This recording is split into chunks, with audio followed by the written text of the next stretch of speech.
will show kung majority ba o hindi. Kasi kung hindi, minority lang, tumahimik na kayo na mga anti-Marcos. Patapusin nyo ng term si BBM.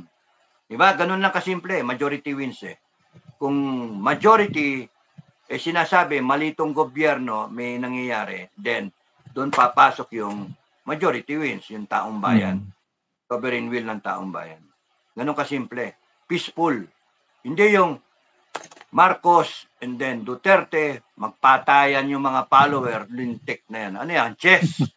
Game of chess, sacrifice ang taong bayan. Hindi, ayoko ng ganon. Ayoko. Walang tao. Ang ano dyan is, let's try to resolve the matter smartly, peacefully, di ba? Intelligently nga, and peacefully para sa future. Kung hindi nyo gawin yan sa bansa, gawin nyo para sa pamilya nyo. Future generation. Tatamaan talaga eh. Anak nyo, apo nyo. Kung pinabayaan yan, mauwi tayo sa narco state. Ayan eh. Maraming comment sa mga sa aking channel na lipanan na naman ang drugs, ang droga, lipanan na naman, nakakatakot na naman.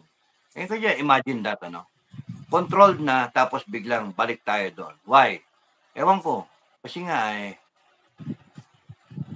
kaya nga hindi, kasi nga yung presidente may question kung user o hindi. Kaya it has to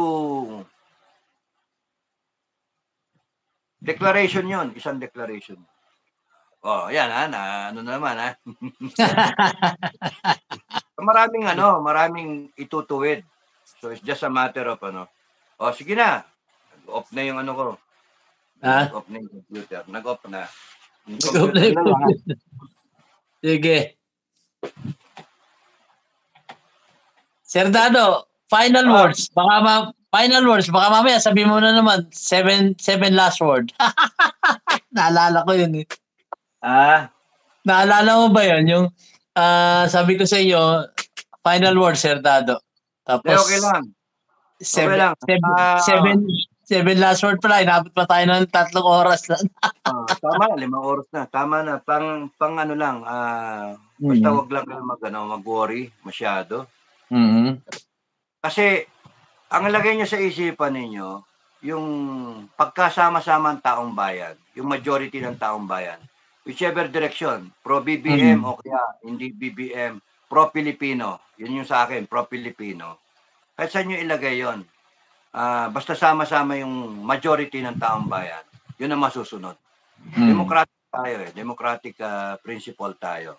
So hindi pwedeng impose ng isang tao, 10 tao, 1,000 tao. Kaya hindi ako naniniwala sa yung rule of 2 million. It's a 1, it's a 2. Rule of 2 million, nasunod. And then here we are right now. Kaya sa akin, defining moment yung pakita natin na marami talaga at na-solve yung problem. Yun lang. Lapit na mag-off yung aking cellphone. Sige, Sir Dado. Thank you very much po sa pagpapaunlak niya sa akin. Inabot mo tayo. Na-break ba natin yung 5 oras natin? 4.5 hours? 5:16. Aba, hatiin mo Hatiin mo. Na-break natin. Maraming salamat doon sa nag-hold the line na 184. Maraming salamat sa inyo. At least may 184 na naniniwala sa iyo. Hindi, yung iba kasi, Sir Dado, nasa Pilipinas yun. May trabaho pa bukas yun. Sigurado yun. Kaya hindi magpupuyat yun. Papanoorin na lang bukas to. Kaya mo na lang. Part 1, Part 2, Part 3. Sige. Sige, Sir Dado. Thank you, Lea. Thank you sa mga nanood ngayong aming more than 5 hours na pag-uusap dito talakayan. Salamat po. Ang dami kong sinabi Wag na lang. Wag na lang. Ayoko na. Kayo na lang. Ayoko na, mananahimik na lang ako. Ayoko na. Pero Sir Dado, hindi ko alam i-off to. Sige, patayin ko na to. Bye-bye. Maraming salamat sa inyo. God bless.